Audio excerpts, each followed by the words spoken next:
What's going on, Guardians? It's Tizzle here, and in this video, I'm going to be talking about how Destiny has become an extremely casual game. Back in the day, Grandmasters were one hell of a challenge, and they would often take strong teams around 45 minutes to beat. And now you have crack players soloing GMs in under 10 minutes, and even average players like me beating numerous GMs solo in 20 to 30. And in fireteam settings, you can clear these even faster. I soloed the 2 previous seasons' GMs for the Conqueror seal, but last season, I just no-mic LFG'd all the GMs and we cleared them no problem, despite there being a few new strikes added to the playlist in the Hypernet Current Strike, the Mars Battleground GM, and the revised Lake of Shadows and Armstealer strikes. So all that is to say, that endgame content has gotten significantly easier, and it was never more apparent than in this year's Day 1 Root of Nightmares contest mode raid, which, in my opinion, was an absolute joke. This lack of difficulty in the endgame has made me a bit apathetic towards the game. I still enjoy build crafting in the core gameplay, but I miss the challenge. It has killed my desire to get better, and as a result, I am playing the game far less. I used to love min-maxing because it genuinely made a difference, but now you can roll through even the toughest content in the game with a pretty average loadout. Again, this was never more apparent than in the Day 1 raid, where there wasn't even really damage checks on the bosses, which was a stark contrast from just a few months earlier with the War Priest challenge on Day 1 being some of the toughest content that I've ever completed. That felt genuinely awesome when our team overcame him, as you needed to be extremely on point for 4 straight damage phases, or you weren't going to beat him. I miss that feeling, of conquering a difficult challenge. So in this video, I will dissect how Destiny has become more casual friendly than ever, and discuss what that means for the future of the game as a high level player. So on February 23rd, Bungie made a blog post called Bringing Challenge Back to Destiny. In that post, they spoke about the new Surge, Threat, and Overcharge system. They talked about removing match game, which reduced shield health by a whopping 50%, and they also mentioned how enemies are now harder to stagger. And then they spoke about how you can no longer over-level content. Basically, before, if you did a master level lost sector and say it was 1830 and you were at 1815, you would be 15 levels lower. But if you grinded the artifact and got your seasonal power bonus up, you could actually over-level legend and master content. So if you hit 1830, you would be on level with a master and over level for a legend, making it significantly easier. This made farming lost sectors extremely easy, but with the change in Lightfall, you will always have a certain power delta regardless of light level. I actually think this is a good change, but it also adds to the fact that in 2023, light level is basically pointless. Who cares what your light level is if it never matters in any of the content that you play? It is just a hindrance now, because in something like the Ghost of the Deep dungeon, you can't do max damage on the final boss until you grind your light level up, which is annoying and tedious to do. But for other content like Lost Sectors, I actually do like this change because it puts everyone on an equal playing field. When solo Lost Sectors became a thing in Beyond Light, I loved running them. They were challenging and required thoughtful build crafting and were a catalyst for me creating my YouTube channel. I had awesome builds for clearing all the lost sectors, and I would make guides on how to do them on every character quickly and efficiently. I loved doing it, and back then it was challenging to do. So let us talk about why it was challenging back then and why they are cakewalk now and no one would ever even need a guide. Because it stems from a lot of the changes in this blog post. So first, let's look at surges, overcharge, and threats versus burns. Burns gave 50% more incoming damage and 25% more outgoing damage. This meant that enemies that dealt burn damage hit very hard, making staying alive very difficult. You also had match game, so you couldn't really just run all weapons that match the burn to get 25% more damage. If there were a lot of shields in a lost sector, you had to account for that. One of the lost sectors on the moon was Void Burn, but it had arc and solar shields, so you really had to build craft carefully in that case. Because back then, shields were difficult to take down. Now shields can be chewed through like they aren't even there. In the new Moon Psyops Battleground GM, I was able to take out Arc and Solar Shields on the Knights and Wizards in like 2 Wishender shots. So this definitely frees up a lot of flexibility in your loadouts. Next, we have Surges and Overcharges. So we have 2 Surges instead of 1 like a burn, so you have a much wider array of weapons to choose from. This opens up loadout options twofold, which can be very forgiving. Plus you have an Overcharge weapon, so say an Overcharge Grenade Launcher.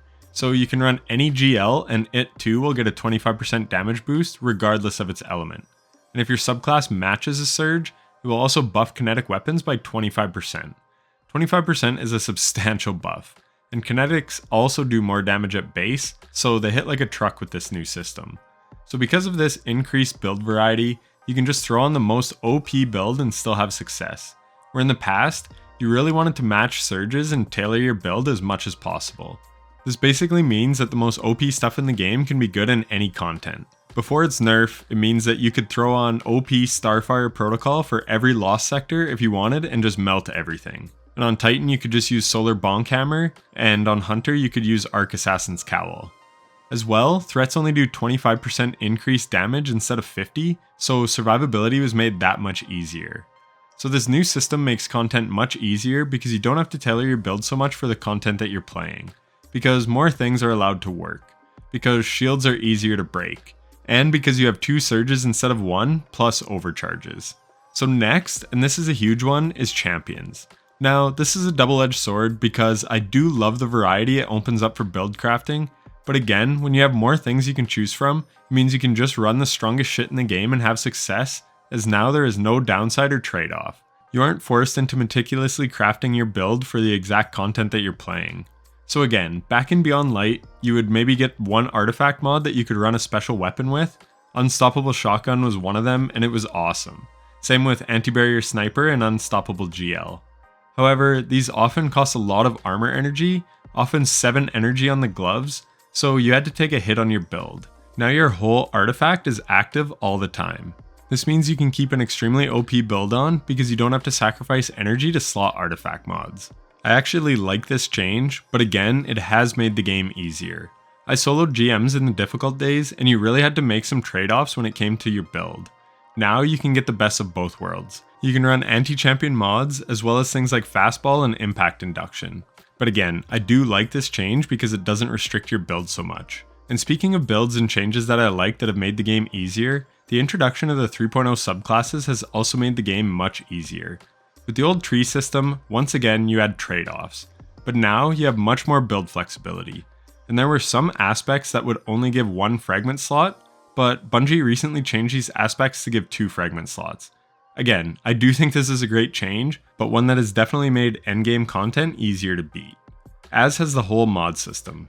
I think the simplification of the mod system has been a positive in many ways, but it has removed the skill gap of build crafting and game knowledge. You used to have to build into certain types of ways of playing, and now it feels like you can get the best of all worlds with the new armor charge system. With Charge with Light, you could strategize so that you were charged when you were about to melt a champion, but now you can have armor charge for the adds and the champions, as it is just on a timer rather than decaying after a kill. And speaking of mods and builds, build crafting has been drastically simplified. Again, I don't think this is necessarily bad, it is actually better in many ways, but being able to stack buffs and debuffs with mods in the past really allowed for a build crafting skill gap. I completely understand why Bungie wanted to consolidate the mod system because it was overly complex before, but you could also do some awesome things as a high-end player that you can no longer do now. Like stacking Font of Might and Charge with Light. Now we just have weapon surge mods that at most can go up to 22%, and a few special exotics that can go to 25%. Path of Burning Steps used to get up to 40%, or Mask of Bacchus could stack with other buffs, Argent Ordnance and Lucent Blade allowing for a 35% buff respectively to rockets and swords. Yes, you had to build into these things, but it was extremely satisfying to do. You could make many strong and unique builds with the old system, where the new system is extremely simplified and watered down. There is now no more buff and debuff stacking, and it kinda sucks to see. Like using Power of Rasputin for an extra 10% and creating Elemental Wells for Font of Might if you match your damage to your subclass type for a damage phase. Now you can buff any weapon with a Surge mod regardless of what subclass you're running. Again, this is a good change in some ways, but also a very simplified way of damage stacking compared to what we used to have. But now back to champions. One of the hugest changes they made was giving subclass verbs intrinsic stunning capabilities. There are now hundreds of ways to stun champions in Destiny 2 outside of the artifact mods. So many that I made a 40-minute breakdown video of every way you can stun champs. And then they even added a few more ways to stun in Season of the Deep. I actually do think this is an awesome change, and I yearned for this in seasons when I had to solo Warden of Nothing because that strike has all 3 champion types. But now that it is here, you can easily clear Lost Sectors or GM Nightfalls without any anti-champion mods. You can put Strand on in a GM and just suspend everything. This will stun unstoppables, prevent barriers from shielding, and also renders overloads useless, but they will regen their health. But if you have a volt shot weapon or anything that can apply jolt, or a stasis weapon that can apply slow like a chill clip fusion rifle, then you can stun an overload champion and kill it. Especially jolt thanks to how long it lasts. So what does this mean? Again, back in the day it used to be very loadout limited. You might need a pulse rifle for anti-barriers and an SMG for overloads. And having to run 2 primaries to deal with champions severely limited your damage potential. This meant that each champion was harder to take down. You would often need multiple stuns and a good knowledge of how to handle champions. Now you could easily run double special and still be able to stun champs thanks to intrinsic stunning capabilities from your subclass and from certain weapon perks. There is a reason Arbalest was so damn strong in its heyday. Versatility. It could one-shot barrier shields, but also one-shot enemy shields, which was very strong in GM content thanks to match game. But now you can brute force shields very easily. So again, this means you can run the best weapons in the game. You can run a machine gun which got a deep ammo reserve buff allowing you to damn near use it like a primary for ad clear, a chill clip Riptide to stun unstoppables and overloads, and maybe a forbearance for even more ad clear, or a glaive for survivability. The artifact champion perks don't even matter anymore, because if you know what you are doing, you can kill the champions now in so many ways. Again, I do like the build flexibility that this provides. I think it is awesome not being so drastically pigeonholed into running what the artifact tells you, but also it has made endgame content much easier. And speaking of weapons with intrinsic champion perks, there are far more exotics with champion stunning capability now than back in the day. Again, this is not a bad thing, but it does give you a lot more loadout options which helps make the game easier. So basically, these changes I've laid out show why we can use the strongest builds in the game in any level of difficulty. But that isn't where the ease of difficulty ends. Back in May of 2022, Bungie made a huge change to the Sandbox by allowing the resilience stat to give damage resistance. At 100 resil, this would give 40% DR. That is significant, and I'm not being hyperbolic here, but that change made playing safe to survive a thing of the past. You no longer have to play super safely to do hard content. You can just tank pretty much anything. They have since nerfed this DR down to 30%, which has been noticeable as you can actually die sometimes now, but it is extremely strong. Day 1 raids used to be a challenge because you had to complete the mechanic which you were actively trying to solve while focusing on staying alive. And with all the ways to get DR now, this skill gap has pretty much gone away. I struggled to solo flawless Shattered Throne back in the day because survivability was difficult. Same with Pit of Heresy and Prophecy. I crutched invis on all those first solo flawless clears. Now you can just basically wander around invincible thanks to constant restoration on Solar 3.0, among other broken things. In my day 1 Deepstone Crypt, I used Risk Runner and Falling Guillotine on Atrax because Risk Runner helped me stay alive. It was actually super clutch. But now that just isn't needed. The last difficult day 1 in terms of survivability was Vault of Glass. Since then, a core pillar of day 1 raids has fallen. You used to need smart gameplay to survive, an ability to learn and do mechanics, and good DPS. If you could master those 3 elements, then you could conquer a day 1 raid, which was a great feat at one point in time. But with Loreley Titan, in day 1 Kingsfall, you actually had to take off the helmet if you were purposely trying to wipe, otherwise you would just stay alive. I miss when smart gameplay mattered. When we ran contest mode back on our day 1 Root of Nightmares, I was on Solar Titan and I literally just bonked my way through all the encounters of a day 1 raid. This just shouldn't be allowed to happen. And speaking of day 1 Ron, another core pillar fell from day 1 raids, that being DPS checks. Our Clear of the Planets boss, I literally swapped mid-fight from a machine gun to a rocket because I realized we had a chance to beat the boss. There was no DPS check whatsoever. So the whole challenge in that day 1 was simply learning the mechanics. Truly disappointing.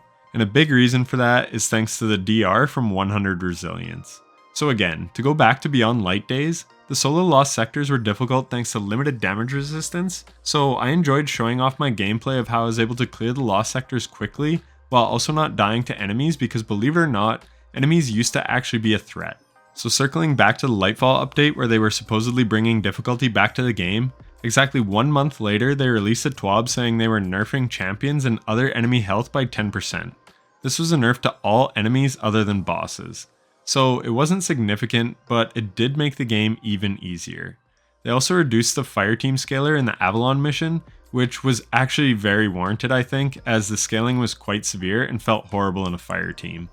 And in the same TWAB, they also announced a huge buff to all legendary primary weapon archetypes aside from SMGs and bows. So they nerfed enemy health by 10%, and then increased the damage of our weapons anywhere from 10 to 25%. So that so-called bringing challenge back to Destiny was basically completely reverted. All they ended up doing was changing how light level scales in Legend and Master content. This means in things without light restrictions, you are just that much stronger. Again, back in the day, soloing dungeons was a challenge because you had to complete 3 player mechanics by yourself while being completely focused on by all the enemies. But now, that hardly matters because it is so easy to survive. To compensate for the lack of survivability difficulty, it seems Bungie has just chosen to make bosses health sponges and flood the battlefield with enemies, which I actually don't really mind because of how OP we are. So now the difficulty in soloing dungeons is if you can stay awake or not get error coded or run into a glitch, while you run the mechanics for the 7th time in a row to get to your DPS window. I miss when they were a combat challenge, and not just a war of attrition. I have day 1 solo flawless the last 2 dungeons. Spire the Watcher I did on my first attempt.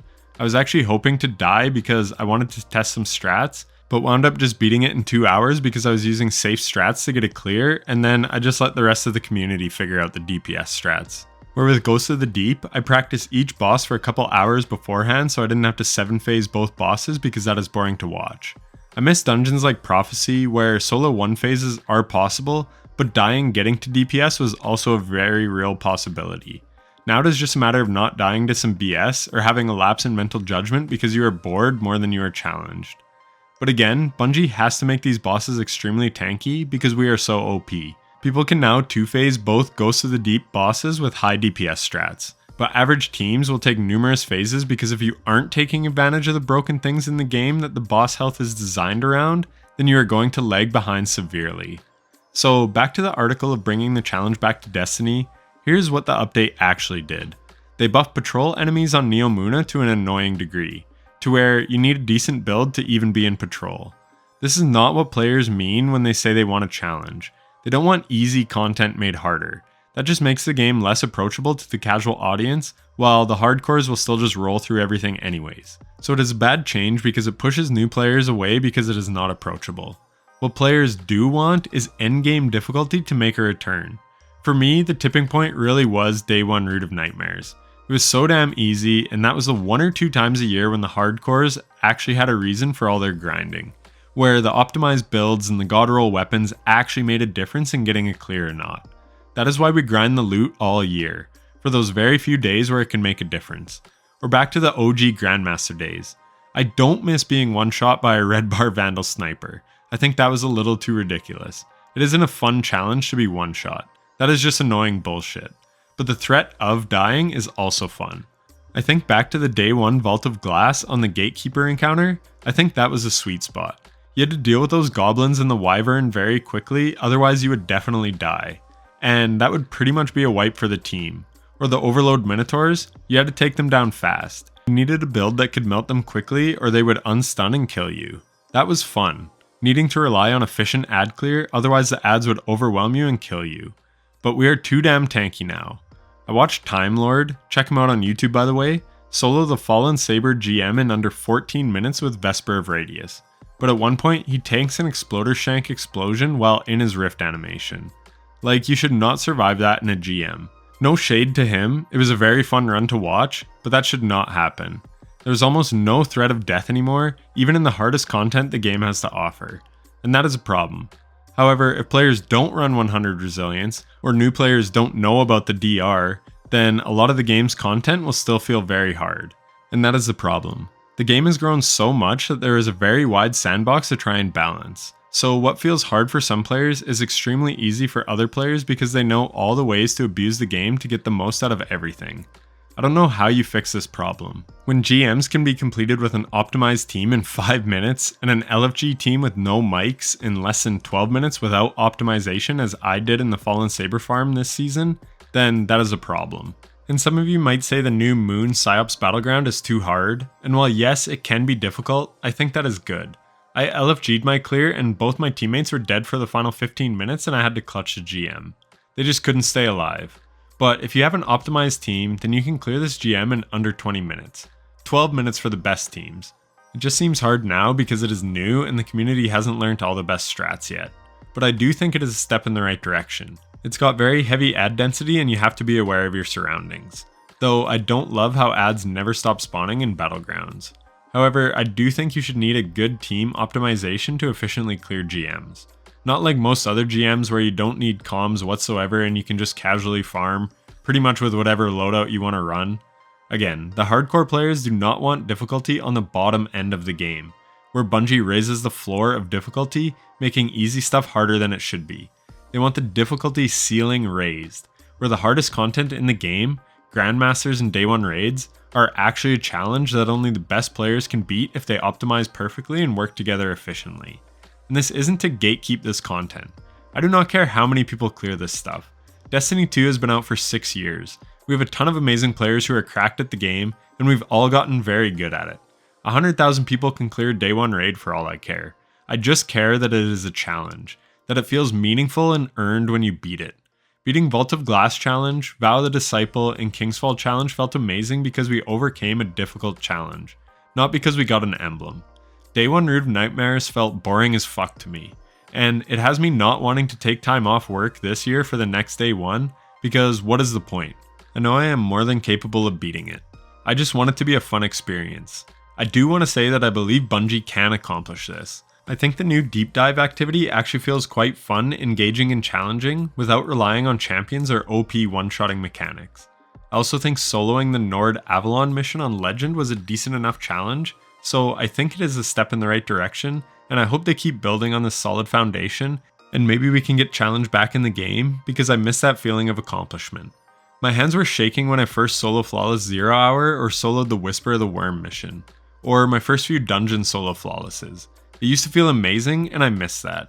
Destiny feels like it's missing its challenge now, and that is why I no longer have much of a desire to play. It feels like I have beaten the game and that I am just on a treadmill at this point, going through the motions and acquiring god rolls just to have them for certain builds so I can make cool YouTube videos. And before I wrap this video up, I shouldn't forget PvP even though it seems like Bungie has. It has become easy for casuals and a sweatfest for high-end players. This makes it a frustrating slog to play for good players and discourages improvement in lower skilled players thanks to skill-based matchmaking. From D2 Vanilla to Shadowkeep, I loved playing PvP and trying to improve. I sucked in the beginning, and it felt awesome to feel and see myself improving. But Bungie forced lobby balancing and skill-based matchmaking onto us, so now you just feel average because you are playing against other players of equal skill, to the detriment of match quality. I don't want to shit on less skilled players. Hell, I don't even play PvP at all unless there's a weapon that I want, because I get no enjoyment out of it anymore, but I do want to focus on the fact that PvP has also seen some casual friendly moves made.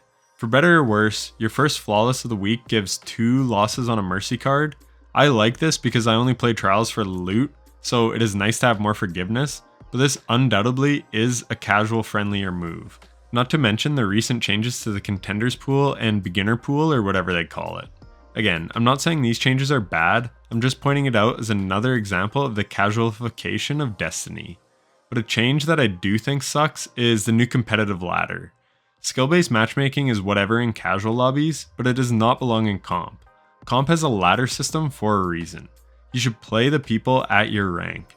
This may mean easier games in the start, and that's fine if you are low on the ladder. So you should progress quickly to get where you should be. And at the high end, you should have sweaty competitive games. It is the comp playlist after all.